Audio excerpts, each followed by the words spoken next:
This episode of the Significant Coaching Podcast, I had the pleasure of sitting down with head women's basketball coach Alison Crumb from the Peninsula College in Port Angeles, Washington. Coach is in her 15th season at Peninsula, where her teams have qualified for 13 straight Northwest Athletic Conference championship tournaments. We had a great conversation about her becoming a head college coach at the young age of 24 after a great college playing career. I have so much respect for her down-to-earth coaching style and her great humility with her focus on building long-lasting relationships with her players. For those of you interested in learning more about the world of junior college athletics, this is one episode you won't want to miss.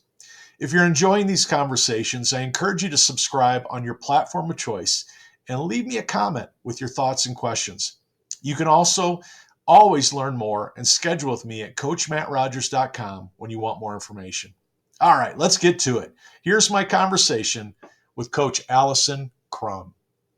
Coach Crumb, you have just had an amazing run here with your team. It's been fun to watch and fun to learn about you. I want to go back a little bit. How did you get into coaching? I know you were one heck of a player. How did you make that transition from player to coach? Yeah, I went and transferred from Peninsula to Western Oregon, and my old Peninsula College coach, Julie Stewart, actually called me. It was a couple days after my last game and was like, "What are you doing next year?" I'm like, "I have zero idea. Like, I don't know what I'm gonna do." I was really kind of going through a crisis of what am I gonna be without basketball. And so it just kind of I think she got me in a vulnerable time. And so I was like, okay, yeah, I'll come back. I can live with my parents and pay off some student loans and do that thing. And then she left after a year, and I was fortunate enough to get an opportunity to take over the program, and I had no idea what I was doing, but I was like, I can't pass this up. This Right. this just seems kind of strange enough that it should happen. So I took over, and I've been there ever since. It's kind of crazy. It's great. You were just a baby too. 24, Yeah, I was 25? 24. I was Wow. 24. Yeah. I got Yeah. my first gig at 26 and I thought I was so over my head. I learned so Oh, much in that first year. I was so clueless. Yeah. And you're just going off instinct and kind of like what you took from like the good coaches that you had, and you Yeah. try and get some help around you that can like give you any guidance, but you're just shooting from the hip and you have no idea how to recruit, and you're just like, Right. what is happening? But Right. I think they knew I was competitive enough that I would figure it out. Right. I think that's often what administrators fall back on is they go, we're going to find that person that's won or has a competitive spirit or, you know, has never failed or, always have overcome. We're going to give that person a shot. And I've been talking to a lot of university presidents and ADs about this. I go, what are we doing to coach the coaches? Are we giving these coaches any orientation? Are we giving them any templates? Are we meeting with them and giving them any advice? Nobody really did that for me. There wasn't anybody at my university that really knew how. Heck, they turned around at a year later and gave me the AD job. I know. So it's like, all right, I'll figure it out. Yeah, it's weird. You don't get a lot, but there is a lot of people who are so passionate about sports, and even past coaches that aren't coaching that just love talking about coaching. It's such an Right. important part of their life. So, for me, I just started getting on the phone and just calling any person that I knew. I'm like, what do I do? Like, Right. can you send me a couple practice plans, like some workouts, just things that I could maybe start from, and then so much of it is just figuring your team out, and then you Yeah. then you kind of go from there. So, Yeah. I know this goes back a long time, but what are some of those lessons you took from some of those coaching mentors? Are there things that really still stick in your craw all these years later that were good lessons and good advice? well, I had, my old high school coach, Mike Knowles, he actually still helps me. He's one of my assistants, and that's been such an incredible blessing for me. Is just what I think was great about him is he never gave me any one specific advice, but he was he would ask me questions like, "Are you sure you want to do this?" Or "Have you thought about doing this?" And so he kind of like let me get there on my own. And Mm, then whatever I decided, he supported. He's like, "My job is not to tell you what to do. My job is to make you feel supported in what you think you should do. And you just got to run with it." And I think the one thing that he taught me growing up in high school playing for him is just like practice has got to be competitive. It's got to be challenging. It's got to be hard and fun, but at the same time like super competitive. So I just kind of took a lot of that from him.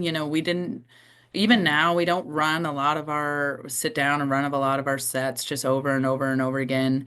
We just try and find the most competitive drills and keep it going. And if we'll sometimes in practice, I'll be like, no, I don't want to do that because like the energy and the competition's so high. I'm like, I don't want to yeah. slow it back and like work on slower moves or something. Obviously we need to have those times and those parts of practice, but if we can keep a practice competitive for 120 minutes, like that's gold. So he Yeah. really pushed me towards that.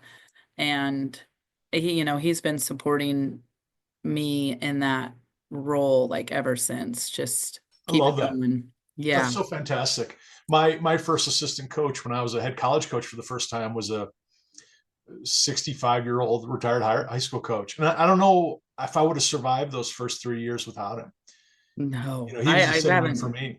I haven't survived a single year without my staff because for one, like all of my head assistants, like now my associate head coach, she was a former player of mine.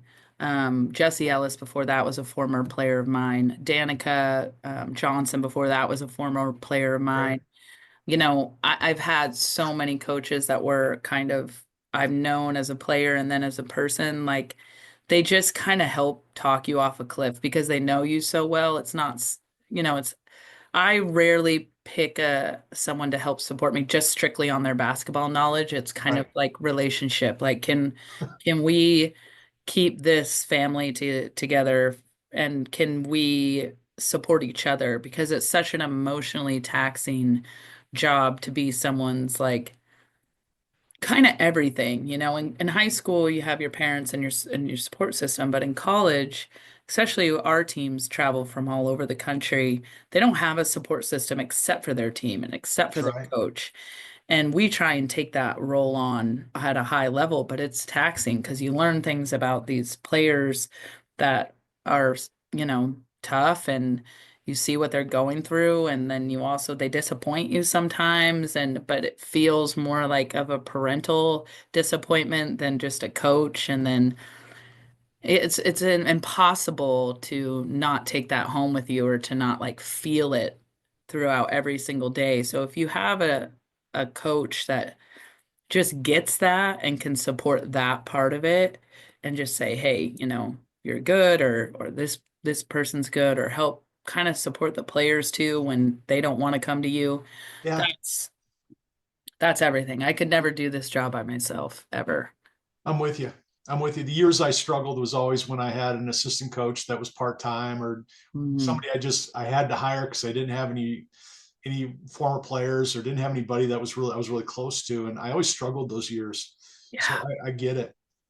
it's Talk a little bit about relationship building. Do you have an approach that you take with your girls in terms of, I should say, your women and how you build that culture and how you build your relationships? Is there something that you talk to them early on about yeah, I mean, the we talked to relationship? them day one about this just being bigger than playing basketball. This is about learning how to overcome adversity, learning how to trust people that you don't know and how to lean on them, and how to support people that maybe you don't like every single day. And I mean, we talk about that every single day, but also just for me, I think I enjoy being around team dynamics. It's really why I got into coaching. I like basketball, but I love being a part of a team, Yeah. so my love is more of in the group dynamic, like trying to get something out of somebody and using basketball as a tool. So I get to know the kids really early on.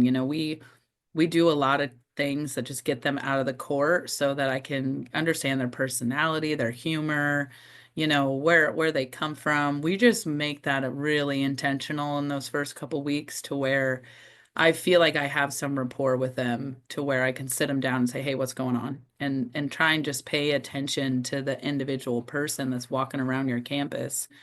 That is a big part of what we do. And we tell our players, like, you will be treated well here. You may not always feel like it's fair, or you may not always feel like you're getting out of it what you're putting into it. That's normal, but you're going to be treated well, in the sense we're going to help support you to understand how to get through that, or find you resources if you need something else, and just try and make it more relational than just player coach. Because Yeah. to me, I've never been, even when I teach a class, like, I ask the kids every single day, how was your weekend? What'd you guys do? Like, I just want to get to know these young people that I have to work with every day, because it really isn't like I'm their boss. It's just more like I'm kind of driving the bus, but we're all on it going in the same Yeah. destination, and I need your help to get there, Yeah. and they need mine. So we just try and really start from the beginning about who are these people, and I let them know who I am. I tell them a lot about myself. I'm my kids around them all the time. My husband's around. My friends come on walks with them with their kids. Like, I want them to see me as a human being, and not just this person that's telling them to close out correctly every single time. Yeah. I want them to see me as someone that's just bigger than that. Yeah, absolutely. Well, it's a great sign of success, and it's the epitome of why you're doing so well and why you continue to do so well. Your kids are obviously, they see you as a parental figure. They see you as somebody they can trust. And when you've built that, it's amazing what happens in the day to day, and getting them to find that level that they probably weren't sure they could get to. Right. Yeah. I think the risk is that it becomes, you're gonna fight more like a family than you are if you just keep it strictly basketball. Hey, show up on time, do what you're supposed to do, run if you get in trouble, and you're golden otherwise. Best players play. People who don't, they support, and you kind of move on. For me, when I try and develop these relationships, sometimes, we don't see eye to eye, whether it's playing time, or um whether a punishment was fair or whatever. And so you really have to be prepared that if you're going to treat them like a family when it's good, you gotta figure it out when it's bad, because you're That's setting right. yourself up to, like, be this person's lifeline. And sometimes they're gonna be disappointed. They're gonna say, hey, I thought we had a good thing going on. Why am I only playing 5 minutes? Like, what's going on? And you got to be willing to step into that role where it's like, hey, we got to figure this out. Because, in some ways, I talk to my staff, I'm like, man, if we just didn't give a shit, it'd be a lot better. Yeah. Like, if we just Yeah. showed up and cared about basketball, Yeah. then we wouldn't care, and we wouldn't lose sleep over, oh, this person's struggling, or this person is kind of unhappy, you can tell, and or this person's a little jealous. Like, because we notice and we pay attention to it and we talk about it, we're like losing sleep over these 18, 19-year-olds, and you've got to fix it. You can't let it just linger. So it takes a little extra work, it takes a little extra time. Definitely, I know what we've shed a lot of tears in my office just with other players and Yeah. in the court, but uh, for me, that's just the only way I know how to do it. Yeah. Yeah. I was the same way. Yeah. I was all in. I was all in or nothing. And I, I didn't want to coach any other way. You're taking a chance on these kids, but they're taking a huge chance on you, and the parents are taking a huge chance on you. And if you don't take that seriously, you're probably in the wrong profession. I, I'm interested, and I'm always so darn impressed, Coach, with 2-year coaches, because as a 4-year coach, my mentality always was, I'm going to bring a kid in, and it's probably going to take me 18 months to teach him how to play man-to-man defense, how to be consistent in everything they do, how to really build a work ethic, how to teach them how to play our way. And then I would have 2.5 years, to really grow them and get them where they could shine. You don't have that luxury. So what's your approach to player development? How do you Um, get these kids to figure it out so quickly what you want them to do? I mean, I honestly am always so impressed with how they do figure it out. Um, I don't think I would coach them as hard or as I would say like for one, our playbook is a lot smaller, Yeah, right? Like system wise, you've got to just kind of pick a couple things and do it really well right, because you don't have time to get everybody ready in December to actually step foot on the floor. And you don't have enough people in your program that can show them how to do it. But for me, it's like if I simplify what they're doing and if I'm really consistent in what we want to be good at, and we just focus on that in practice. Yeah, we'll focus on the other things because they're important, but they're not as important. And I structure my 2 hour practice where these three things that we want to be really good at, we do over and over and over again.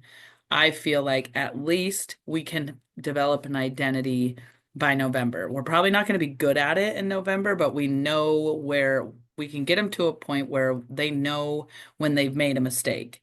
right. And that's the hardest part. It's like in Yeah, October they're like, "Wait, what I do?" And I'm like, "Oh, man, we got to keep doing this." And then by November they're like, "Oh, I didn't do this." And they're still not doing it right, but at least they're starting to know. And then really it takes them like 4 or 5 games of like real consequence because it's high risk where they're like, okay, now I got to figure this out in practice because I'm tired of this crazy lady pulling me out for this same damn thing. And I didn't believe her, and yeah. now I'm like, oh well, whatever. I'm just gonna do what she says because she That's controls whether I right. play. And then they have like a 2 weeks of practice where they actually are intentional at trying to get better at what you've been telling them is important. Right. And then they figure it out. And the cool thing is, at least at JUCO, like everybody's kind of dealing with the same thing. Yeah, You're gonna get some simplified actions, some teams that do just, 3, 4 things really well. But at on the other token, like these kids are getting to play, and I don't think you grow as much as you do when it's really important. Like I'm failing at this in a game with my parents watching. Now I need to fix it. Versus, I don't know if I had a freshman who didn't play for 18 months who would get as good as those first like 6 games of their freshman year. It's kind of like shock therapy. yeah, So, I mean, I kind of use that in a recruiting world because we'll recruit kids that have 4 year opportunities, and I hate to tell 4 year coaches like I'm trying to take your kid, but it's like the only thing I can tell them is like you are going to get to play and learn on the court in real game time, you know, in a couple months. In a that's couple right. months, you're going to be playing in a college basketball game. And for some people, they're like, no, I don't, I want to be in this 4 year program. But for other kids, they're like, okay, yeah, that put me out there. Let's figure it out. And Yeah. so, you know, while it does take a little bit longer, I feel like I send them off into the world right when I've got them where I want them. Right. And you got to start fresh with a bunch of puppies that are not trained and do not know what Yeah, you're talking about. yeah, But it's that like I think I'm just a type of person. I think it fits my personality, I guess is what I'm saying. Is like I'm a perpetual procrastinator. Like we're gonna just now I only have 8 weeks to get them to where they need to be. Okay, right. pressure's on. Like boom, let's go, let's go, let's go. We have games. These Yeah, people can barely dribble with their left hand. We got to figure it out. And so I yeah, think that sense of urgency kind of motivates me. It fits a little bit with my personality. And that constant turnover is exciting, I guess. I yeah, hate it because I have kids all over the country that I'm missing their games and I'm missing be a part of their lives. But the turnover is like you don't have time yeah. to miss Never ends. anyone. Yeah, you just, oh well, we got this new person here. We got to figure it out. So I it's would like imagine it's an exciting way to coach, I think. it is. If I go back into coaching at the college level again, that's where I want to be. I want to be at the JUCO level because I love the the fact that you're always recruiting kids that have to step in and produce right away. You're always Mhm. recruiting somebody with the idea of, well, we need you. You know, Yeah. you're not coming into redshirt. You're not coming into weight. You're not sitting behind a couple seniors. We need you to come in, and that's got to be a great way to recruit. It is. It's not for everybody because, there's just some people who like the security of knowing where they're starting and where they're going to finish. But, if there are people like me that was kind of like, I don't know what I'm doing next year, but I know I want to play. It's like, okay, well, I know I can give you that. Yeah, And I don't it's know what you're going to huge. be doing in 2 years, but it doesn't seem like you thrive on knowing. Like you kind of thrive on the unknown. So let's do something interesting and see if we can make it work. And so I try and recruit some like-minded individuals, Yeah, and we're all just a band of weirdos at the end of the day, just absolutely. trying Yeah, to keep the wheels on. that's right. I always joke to kids and to coaches. I tend to recruit myself. I try, you Hmm. know, those characteristics that I really loved about my game that I appreciated about the sport itself. If I see a kid that just digs in and loves to defend and loves to get up in the ball handler and be physical, man, even if they shoot it like off their elbow and they're a mess shooting the ball, I still get excited about that kid Oh, because it's so hard to sure. find, right? They're super hard to find. And I think for me, the hardest thing to find is like a kid who really loves basketball and playing basketball for the right reasons. Yeah, Like basketball, yes, but then like it's also you gotta love being a part of a team and you gotta love yeah, that sacrifice and kind of that unique like kind of sorority type thing. Like you belong to a unique club. Like do you love that part of it? Do you love that responsibility that comes with it? Do you love like missing social events to go to Tri-Cities and play two basketball that's games? right. And like the highlight of your weekend might be eating at Red Robin. Like if you love that, then you'll love playing college basketball. And if you love playing basketball, you'll love playing college basketball. But Yeah, so many kids, I think because being an athlete makes your life socially easier growing up. You right, have kind of more friends. You tend to be a little bit more outgoing. You have this kind of band of people that can get you through the awkward years, and maybe it made you a little popular, and so you don't really know that maybe you like basketball because it made your life easier during adolescence. right, But if you were to pair all that, because once you go to college, no one cares. There's not right. cliques, there's not pep rallies, there's not any of those things, especially at our level. It's the four walls, the ball, and your teammates. And nobody in the stands is going to know who you are. They're all from Port Angeles. They've never even been to Australia. They have no idea who you are. So no one's watching you is going to care about your personality. They just want to watch good basketball. And if you got into it because it made your life a little bit better, you're going to be really disappointed in September when nobody cares that you're a women's basketball player, except for the people in our room, Yeah, we yeah, care, but that's not why we're doing it. yeah, So the hardest thing for me is to try and figure out a kid in high school who loves basketball and loves being a part of a team or just really likes the social element of being part of something that kind of helps them have an identity. yeah, That's the hardest thing because that's so important when you're young. You're 13, 14, you want to belong to something and you want to believe in something, and maybe sports gave that to you, but if you take that away, is what's left what you really like? I don't know. I always find a couple people where I'm like, I don't think you love basketball that's right. every year. It's And more I and think by more. the end of it, they're like, yeah, I don't know. I think I just want to go and go to school and I Yeah, did my time. I'm like, yeah, you did. And yeah. I'm finding it's more and more kids are like that. There isn't the love, and I don't know why that is. I don't know if it's the specialization. I don't know if it was COVID. I don't know what it is. think it's Uh, a lot of things. yeah, I'm finding myself preaching to kids, and I made this such at the forefront of the book I wrote on recruiting. How it's so much more important to continue to play the sport you love than where you play it. Sure. If you really love the game, it shouldn't matter what the name is across your jersey. It's about that opportunity to keep being a part of a team, keep being a part of that thing that's bigger than yourself. Continue wanting to get better and have a chance at winning a championship. Are you finding that's getting harder and harder to sell? Um, no, but I think I have to be talking to the right person. I Right. think it's harder to find the person, but when you find that person that does want, I think there's a lot of athletes that do want those things. They just want to play. Yeah. They want to be a part of something bigger than themselves. They want to be supported. They just want to have a good experience and they want to continue to play the game. I think are there more players than there used to be that are kind of, well, I want to go Division 1 or I want to go Division 2 or I want to play at a 4 year or I want to, yeah, but I think, I think I could figure those out pretty early on in recruiting anyways, and I just try and not spend a lot of time with those students, Yeah. because for one, they don't want to play for me, and I don't want to actively spend my time recruiting people who don't want to be recruited.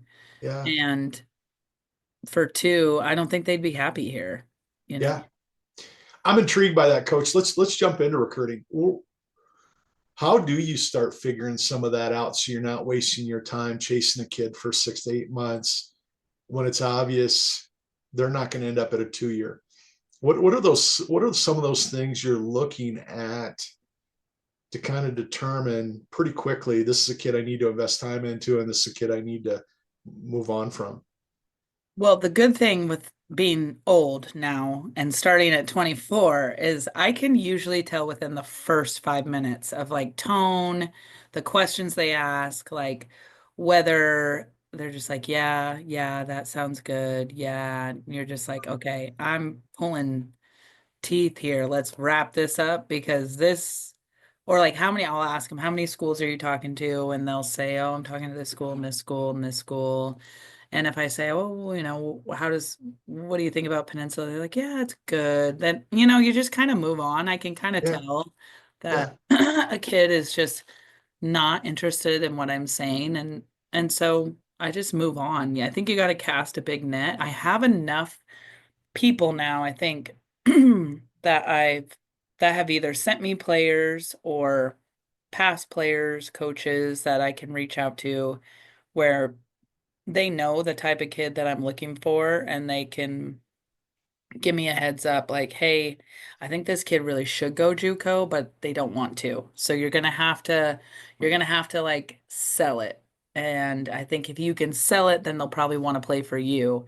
Or they'll tell me, like, they'll give me the backstory on like where this kid's hang up is.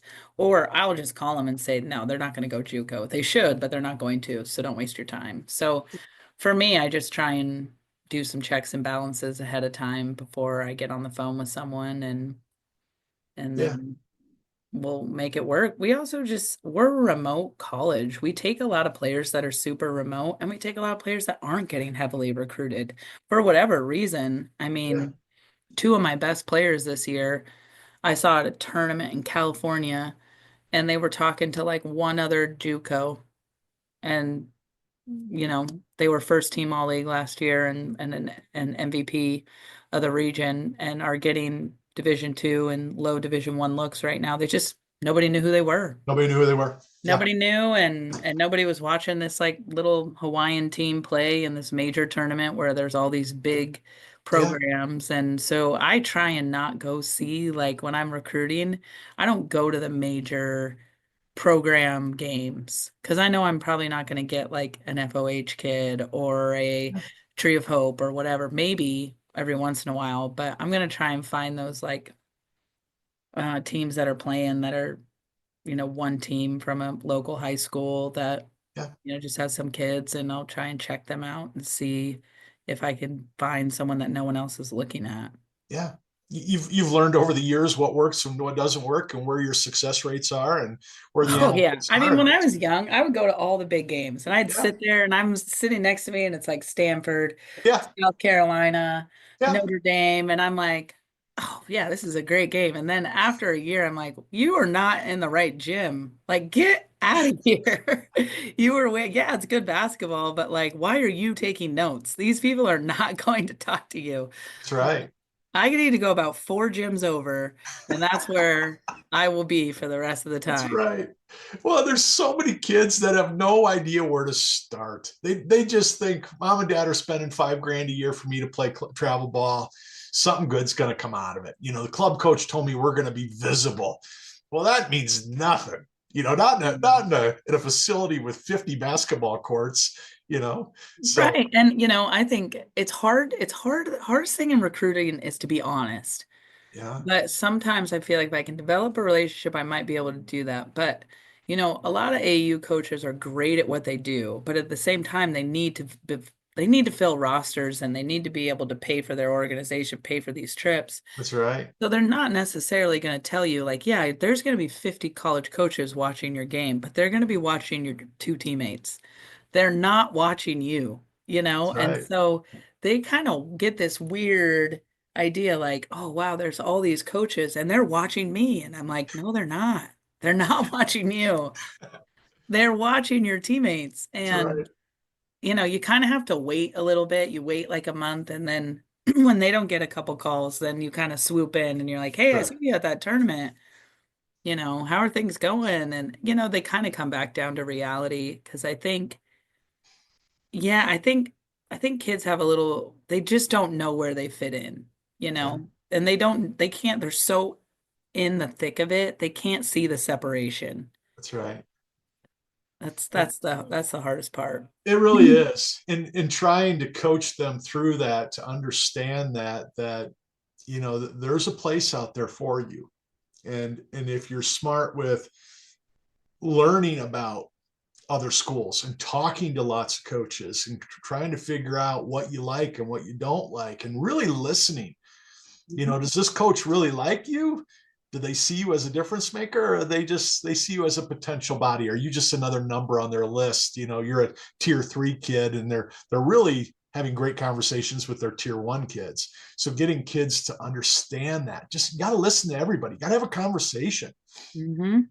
And if you're not showing your enthusiasm with every coach, you're breaking a relationship before it starts, right? Right. And I think, I don't, it's just kind of when you step on the floor day one, what you care about is not what you cared about in recruiting. You cared about how much money you were going to get. You cared about how big the school was. You cared whether you could put on social media that you got a Division 1 offer.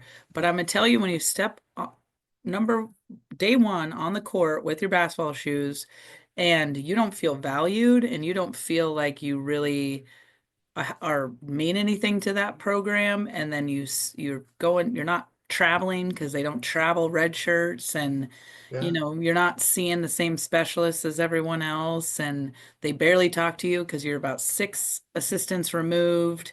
that's right. Then all of a sudden you start thinking about transferring, but you don't know where to go or what to do, and it's all because you you wanted to get recruited for the things that you don't value on a day-to-day basis.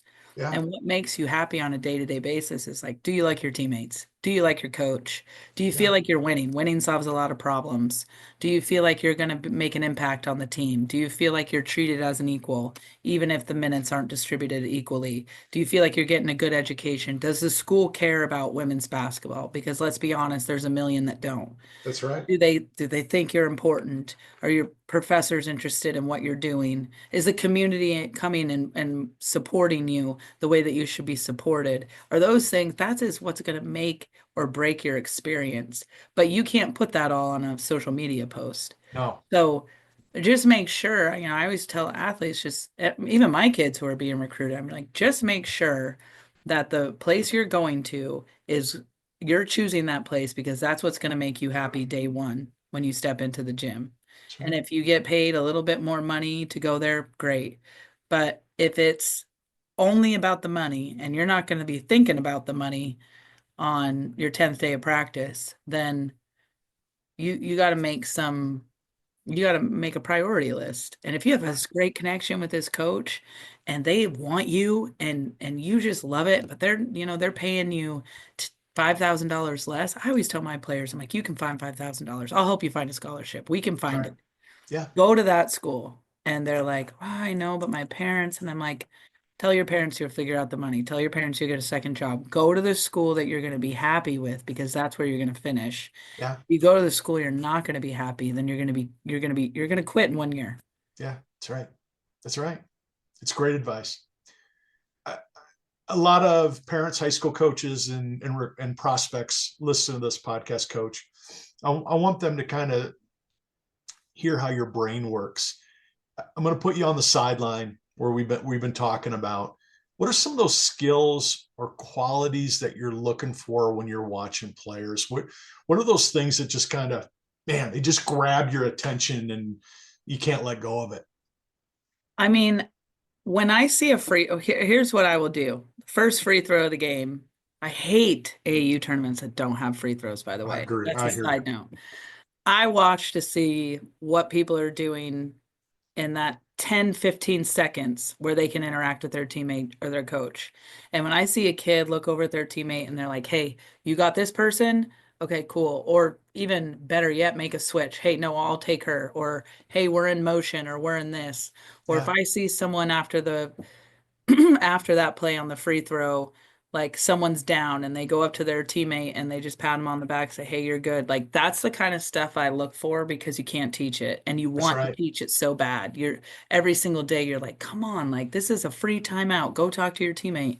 Go do this. And we're trying to get our players to do that every day. If I can see a high school kid doing that already, I'm like, oh my gosh, that is a dream. It Like is just joy. that's just pure because you can tell that kid is just dialed in. They're Yeah, focused. They're worried about the next play. They're trying to do everything they can to make their team be, you know, in the best situation possible. And they're listening to their coach. They're asking their coach, "Hey, what defense are we on?" Like, or I'll see a kid for that 15 seconds, just hands on their hips, just staring, head down, and I'm like, "Oh, this person is either pissed off, checked out, or just." Kind of on their own. They just play on their own and I watch free throws. I watch things like that. yeah, I see how excited people get for their teammates, whether they're running to help them up or how quickly they run off the court and give their teammate a high five, what their body language is on the bench, those types of things. At our level, you have to overlook some of it, but I'll spend my entire 2 years trying to coach them into that part of it. So if it's yeah, like, if they already have it, then that's something that's just less work than I have to do because every coach will try and make it important. yeah. So you either make it important at 16 and get yourself recruited, or you're going to spend 4 years in college with someone who's really old and really grumpy telling you to make it important and you're gonna butt heads for 4 years. So just figure it out now. Like you've got to have good body language. You've got to be approachable to your teammates. You have to be a selfless player sometimes. You got to be selfish at times when your team needs you to, but it's what your team needs. Figure it out, do it early so you don't just piss people off the entire time Right. you're on a college roster. Like just figure it out. It's what every coach values. It all equals love of the game at the end of the day. Oh, and just the love of winning. Like, look, Yeah, here's the deal. I get fired if you guys all suck. that's right. I hate to be like put it simply like that, but like my livelihood, like paying for my bills and taking care of my family is more important than your attitude. Like, Right. and especially at the next level, you talk about Division 1, Division 2. These people they're coaching for their lives. They're trying to win basketball games, and they wouldn't tell you it was important if it didn't help winning. If it was just a nice thing to look at, but it didn't help winning, no one would care. But every coach says body language matters. Every That's coach says being a good teammate matters and how you treat each other and how hard you work because it helps you win. And these coaches need to win to keep their job. So you we're not making it up. It's not like some conspiracy theory that's that right. we've all got together and said, "Hey, let's tell kids that being a good teammate is the number one thing, even though it doesn't help anyone be better and it doesn't help you win basketball games. But let's just trick them." It's like, no. We all know No, it helps you win games. We want to win games just as much as anybody else. So just help us win. yeah. Well, you've talked about it for 40 minutes now, how much you love the relationships and being on the floor with the kids and being able to be progressive in your coaching and their learning.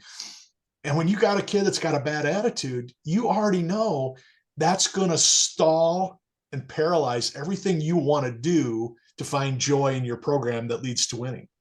So Yeah, it's why would I gonna recruit you? Why would I that's recruit you if you're 6'1" and you're a great ball player, but you have a terrible attitude? You're only for going to hurt sure. us.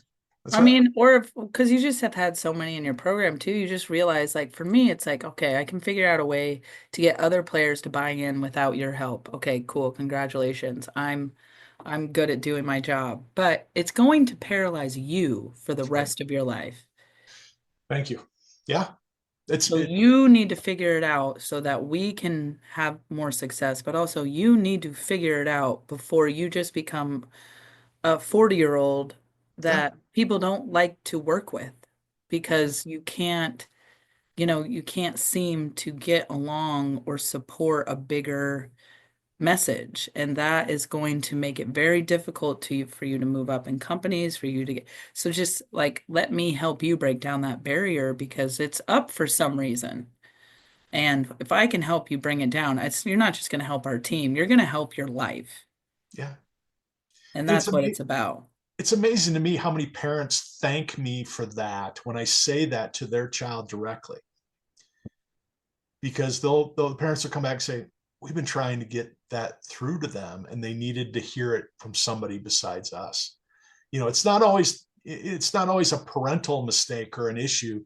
No. A kid just figured this is how it needs to be on their own, and they didn't realize how much they're hurting, not the next 1 or 2 years, but like you said, the next 10, 20 years. Figure it out now, right? Yeah, and it's hard. It takes practice because everyone has these like weird personality things because of a defense mechanism in some way, shape, or form. So you have to identify what you're scared of losing, what you're scared of facing, why is this like frontward facing coming out as like just a bad attitude? Because most kids don't really just not care. They That's right. actually do care a lot. It's just how they present to Yeah. their peers, and it's trying to figure out like what are you afraid of? What is this accomplishing for you? And it takes a couple conversations to get there, but if you can have it and they start to identify like, oh yeah, I'm afraid of making mistakes. I'm afraid of people seeing me and vulnerable. I'm afraid of caring about something bigger than me because what if it doesn't work and I get hurt? These are the conversations that you end up having that is like, okay, so now I see why you do that. Yeah. Okay, so let's figure out this so that you can stop doing that. And that'll, over time, maybe you'll be less scared of failing and less scared of looking vulnerable and you'll, just gain real confidence. That's right. And a lot of kids will tell me, well, my high school coach, he doesn't seem to care. There's no energy. There's none of this. They don't motivate us. So that body language you see out of me, it's because I'm frustrated that we're not getting out of the coach. And I always tell kids, then you got to be the role model that you wish somebody would be for you. You've got to be the teammate, the leader that you wish somebody would have shown you. And if we can get that through their heads, it doesn't matter what's going on around you. You have the ability to control you, right? Mm-hmm. Oh, for sure. I mean, they shouldn't have to. So I sympathize with I kids agree. I agree. Yeah. in that in that role or in that situation. I don't always necessarily believe everything they say, but if Yes. they are in that situation, I'm like, oh yeah, that's terrible. But at the same time, like you're gonna have bad bosses every once in a while. You're gonna have bad professors. It's life. Basketball Yeah. is life. I know people say that in a lot of like corny ways, but you have to figure out how to survive and advance. Like Yeah. move forward with your integrity and what you believe in. And if you can do that in a bad situation, you're only going to thrive in a good one. Yeah.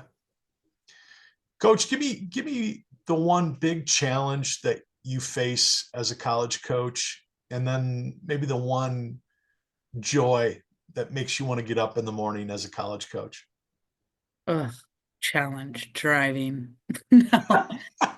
Honestly, it is. As I got, when I was younger, I loved it. I loved the travel. I loved the recruiting. It was just so exciting.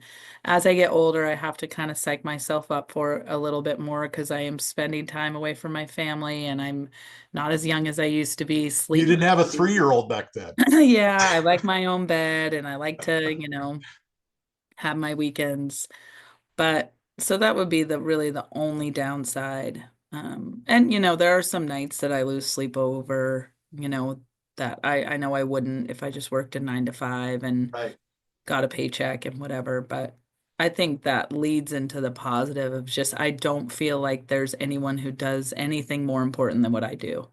And I know that sounds really conceited and I know Not at it all. Not sounds to really me. delusional because there's like surgeons and um, first responders and people in the military that are just doing fantastic things. But like I wake up every day and I feel the stress and the importance of that day. And for me, it motivates me. If I didn't, I'd probably be a really terrible worker. If I don't have passion in what I'm doing, I'm not very good at it. You can ask my boss. I'm really terrible at answering emails or like showing up to boring meetings and paying attention. But like when it comes to basketball, I'm like, this is the most important job that I will ever do. And I feel that every single day. And so like it just kind of I can't fail at it because then I'm just disappointing too many people and too many kids. And I'll take it home with me, yeah, but I probably would be unemployed if I wasn't coaching because I'm not that good at that many things. We are kindred spirits, coach. Yes, I think you yes, just described me in about 10 different ways. So exactly. I appreciate you and I'm with you there. Um, what's one piece of significant advice, and it doesn't have to be basketball related? What's one piece of significant advice you can share with my audience that maybe someone's shared with you in the past or something you've learned over Um, these years?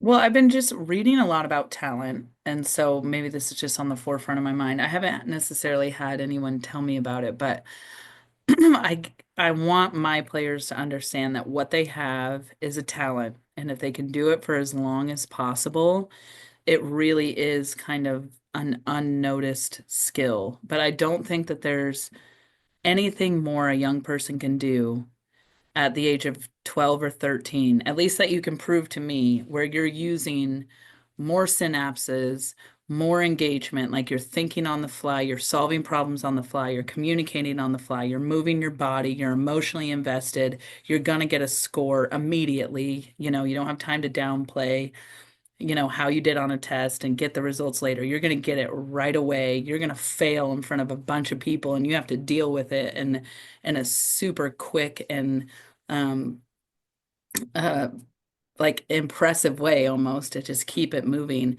There's nothing that prepares you for just real world skill and kind of thriving in chaos and like uses your brain more than maybe being in like an active surgery.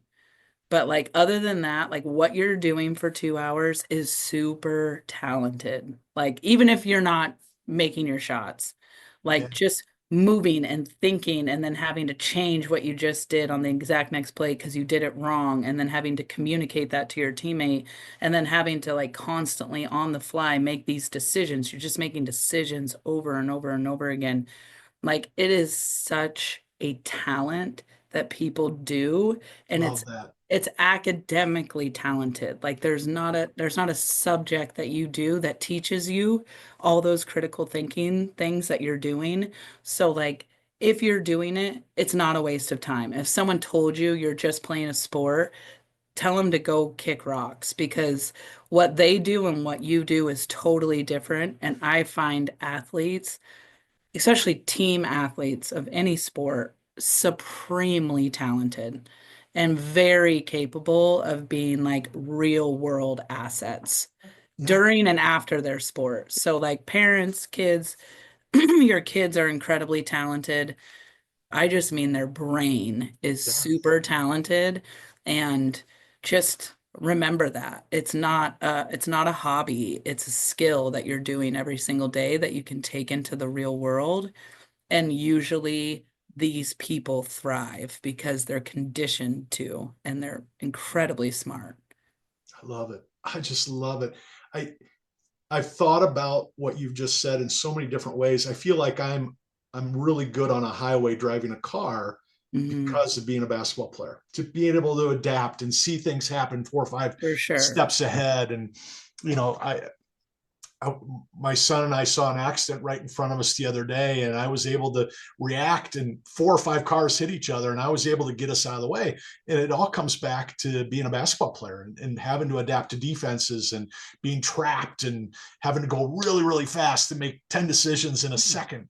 In a So I second, love and that. like I watch even I love the people in my life, but if I could watch anyone in my family walk through the house and take care of 10% of what I take care of in 5 minutes, That's and I right. can do it. Like, talk about like prepping you for motherhood. Like, I can do so many things in 10 minutes that I Yep. look at my husband sometimes, I'm like, what did you just do? Literally nothing.